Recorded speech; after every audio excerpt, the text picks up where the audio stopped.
नमस्कार, स्वादिष्ट किचन कट्टा या आपल्या यूट्यूब चॅनलमध्ये तुम्हा सर्वांचं पुन्हा एकदा मनपूर्वक स्वागत आहे। मंडळी, आज आपण अगदी नगरी पद्धतीने तोंडाला पाणी सुटणारी मस्त अशी कांद्याची चटणी बनवूया तोंडी लावण्यासाठी। तर त्यासाठी मी इथं घेतलेलं आहे एक मिक्सरचं भांडं। त्यामध्ये मी 60 ते 8 हिरव्या मिरच्या घेतलेल्या आहे, 4-5 लसणाच्या पाकळ्या घेतलेल्या आहे आणि मिक्सरमध्ये आपण बारीक करून घेऊया। आता ह्यानंतर याच्यामध्ये मी शेंगदाणे भाजून घेतले, त्याची साल काढून घेतलेली आहे आणि मिक्सरच्या भांड्यामध्ये आवडीप्रमाणे ते शेंगदाणे टाकलेले आहे। आता लगेचच याला पण थोडंसं मिक्सरमध्ये ओबडधोबड वाटून घेऊया, म्हणजे खूप बारीक करायचे नाही आहे। आता त्यानंतर शेंगदाण्याची चटणी बनवून घेऊया। गॅसवरती मी ठेवले आहे कढाई। कढाईमध्ये टाकणार आहे 2 चमचे तेल। तेल छान असं तापलं की ह्याच्यामध्ये टाकूया आपण 5-6 कढीपत्त्याची पानं। त्यानंतर टाकूया अर्धा चमचा जिरं, अर्धा चमचा मोहरी टाकूया। जिरं मोहरी छान असं फुललं की ह्याच्यामध्ये टाकूया 4 ते 5 मध्यम आकाराचे कांदे असे बारीक चिरून घेतलेले आहे। कांद्याची चटणी म्हटलं की कांदा भरपूर येणारच, तर कांदा आपण आता 2 ते 3 मिनटं मध्यम आचेवरती चांगलासा गुलाबी रंग येतो तोपर्यंत परतून घेऊया या तेलामध्ये।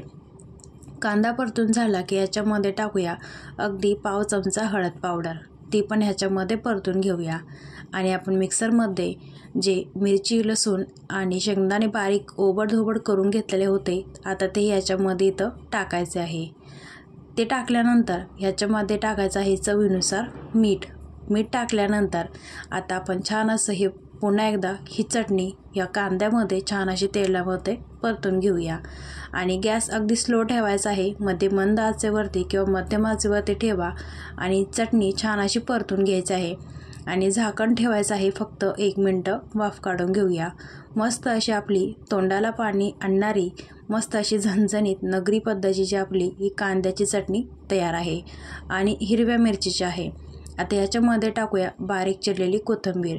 मस्त बघू शकता तुम्ही, आणि तुम्ही ही चटणी कधी खाल्ली होती का किंवा बघितली होती का हे पण मला कमेंट बॉक्समध्ये नक्की कळवा।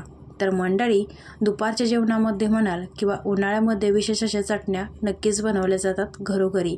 तर तुम्ही पण ही चटणी नक्की घरी करून बघा आणि तुम्हाला आजची ही रेसिपी कशी वाटली ते पण मला कमेंट बॉक्समध्ये नक्की सांगा। रेसिपी जर आवडली असेल तर रेसिपीला लाईक करा, शेअर करा, कमेंट करा।